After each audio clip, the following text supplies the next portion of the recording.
Welcome to the Shift Planning video tutorial, Trading Shifts. Here, we'll show you how to successfully trade shifts with a coworker. You may choose to trade shifts with one another within the shift planning system. To access the trade request window, go to the tab Dashboard and under Upcoming Shifts, click on the option Details. Another option is to go to the tab Schedule and in either the Week View or the Day View, click on your shift that you want to trade, and the Trade Request window will appear where you can trade a shift. You'll need to provide a reason for the change and indicate which employees may be able to cover the shift.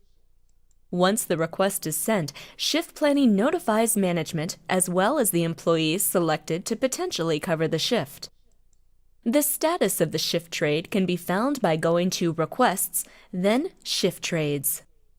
Management must first approve the request, and then a new employee must agree to cover the shift.